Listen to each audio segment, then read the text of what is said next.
Have you ever gone to like a store or a restaurant and you tried to pay for your order with cash, only to hear the cashier say, I'm sorry, we actually don't accept cash. Do you maybe have a card or Apple Pay that you can use? If not, consider yourself lucky. But if you've been unfortunate enough to hear something along these lines, then you've encountered what's called a cashless business. All right, that'll be $9.26. Okay, I got a 20. Oh, we don't take cash. I'm sorry. What? We don't accept cash. Sure you do. No, we don't, actually. How do you not take Do you cash? see a cash register? No, that's a good point. Where is your cash register? Don't let cash get in the way. With your debit MasterCard, you enjoy less hassle and more convenience the cashless way. Cashless confidence.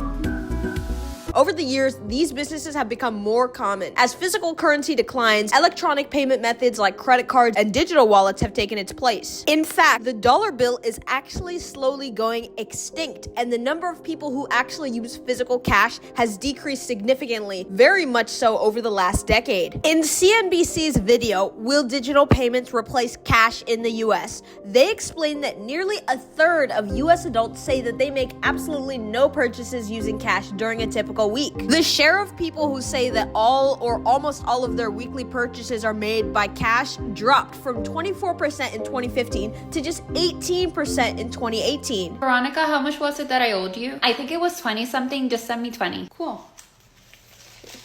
What's this? Are you joking? It's a $20 bill. You carry cash with you? Yeah. That's so cute. Is this real? It should be. I haven't seen one of these in so long. In addition to this, even the banks themselves are moving towards a state of cashlessness. What I mean by that, for example, is the CEOs of many banks, such as Bank of America, have expressed their essentially support for a cashless society. In addition to this, many reverse ATMs are popping up. These are basically just ATMs where instead of being able to withdraw cash from your bank account, you're only able to deposit it into your bank account. Also, there are some banks in Australia that have gone entirely cashless, and they just no longer allow you to access your own money in the form of physical cash. They only let you make purchases with it digitally.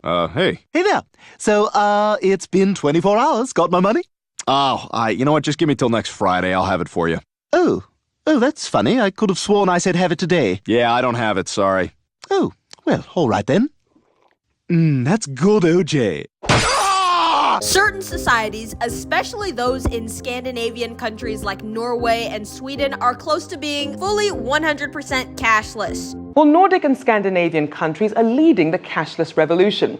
In Norway, just 6% of the population are still using cash. And the vast majority of businesses in Norway not even accepting physical cash. Come on, you owe him $1.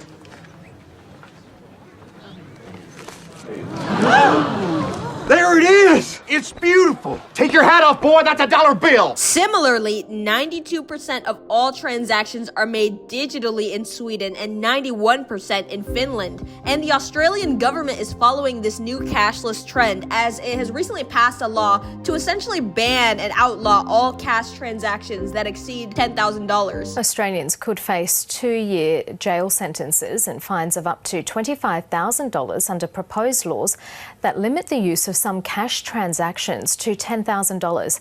Upon seeing these many Scandinavian countries and their shift towards an all-digital future, even the American government, the good old US of A, and the Federal Reserve has shown an interest in stopping its printing of physical money entirely and replacing it with a central bank digital currency, which is just a digital coin in replacement of all the physical dollars in circulation right now. Back in 2021, the Federal Reserve released a discussion paper outlining a potential plan for implementing this digital currency in the future. With the direction things are going right now, it's not going to be long before all the transactions are made through digital money like credit cards or Apple Pay or many other payment apps, and physical paper cash is a no longer accepted form of currency. But while this new digital change may seem convenient at first, going fully cashless is an absolutely terrible fucking idea, and it's a very serious problem that our country is facing, which is what I want to talk about today. Eliminating cash is going to lead to disastrous outcomes, and it's really going to be an overall negative thing. The first reason why a cashless society is going to be absolutely terrible is it discriminates. rights, okay? Cashless societies discriminate. Some community advocates, though, say going cashless is discriminatory. Those services aren't accessible to people without bank accounts. That's 5% of Americans, according to the FDIC.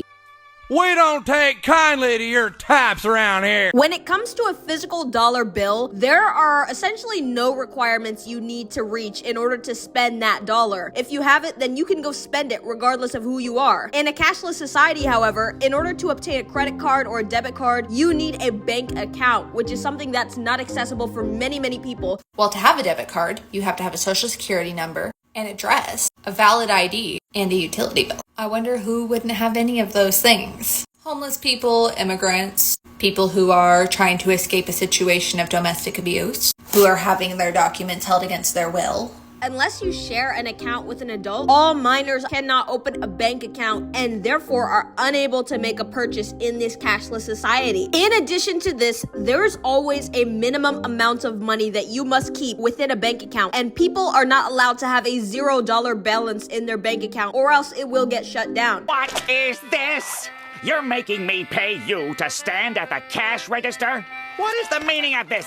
Have you gone off the deep end? Which is a big problem for people with extremely low wages that are living paycheck to paycheck. To open a bank account, you also need an address, which automatically blocks homeless people from owning a bank account or purchasing things in a cashless society. The next problem with a cashless system is the loss of privacy. In a cashless system, every single purchase you make will be tracked and tied to your identity, which is absolutely terrible for the privacy of the citizens. I just want to make a point here.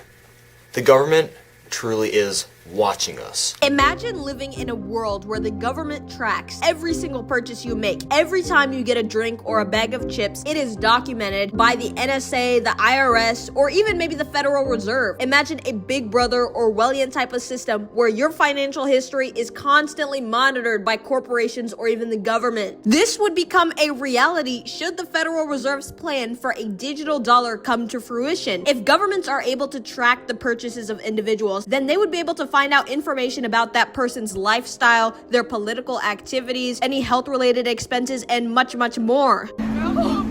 I see everything, Carl. I'm 50 moves ahead of you and everybody else. What makes you think I don't have a guy with a beat on you right now?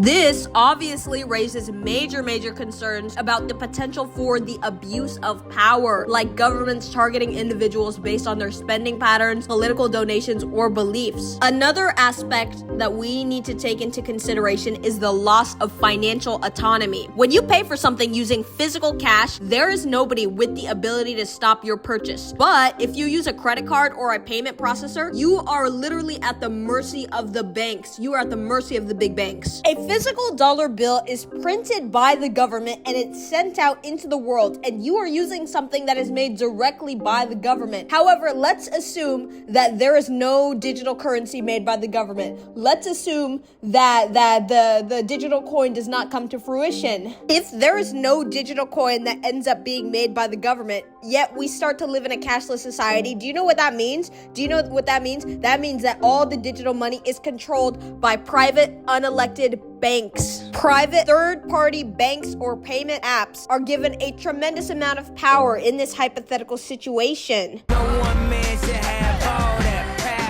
With this cashless system, your ability to buy and sell is entirely in the hands of the CEOs of these corporations. If your account is frozen or if banks decide to stop processing certain transactions, you would have no way to spend or access your own money. While cryptocurrencies do exist as an alternative, most businesses still don't accept them, which makes the average person entirely reliant on banks for their financial autonomy. And I personally believe that that is just way too much power and influence for a private, unelected corporation to hold. Not to mention, if you're a controversial political figure that has been banned from banks, then you're essentially left unable to purchase anything in a cashless society. Lastly, if you are a Christian and you believe in the Bible, then this digital future is also very concerning, as it can be a prerequisite to the mark of the beast. Now, what is the mark of the beast? To put it simply, the mark of the beast is something that would appear during the end times, as the Bible says in the book of Revelations. The mark of the beast is described in the book of Revelation as a symbol or a mark that people must have on their bodies in order to purchase or sell anything. This mark would be under a totalitarian regime that is controlled by the beast, who is an evil figure in the Bible that's often linked to the Antichrist. So why do I bring this up? In a society with physical cash, it is impossible to trace any purchases made with that physical cash, meaning that this mark of the beast would be virtually impossible to implement. However, if all purchases were made through a digital currency, tracking all of them and preventing any purchases they want becomes much more achievable. And just because we live in a democratic and free system of government now, it isn't guaranteed to stay that way forever. So why should we care about this new cashless trend? Why? Why? While going cashless may seem like a step forward towards convenient, it comes at an extremely detrimental and an extremely high cost. Cashless societies discriminate against poor people. They strip away our privacies. They leave us at the mercy of big corporations and big banks. So what can be done about it? I only have one single piece of advice for you. Advocate for bans on cashless businesses in your city. Many cities, such as New York City, Detroit, San Francisco, and many more, have implemented outright bans on businesses that refuse to accept cash, and they are helping to preserve the physical dollar. Advocate for this exact same change to be made in your city and help us preserve the dollar and keep it from going extinct.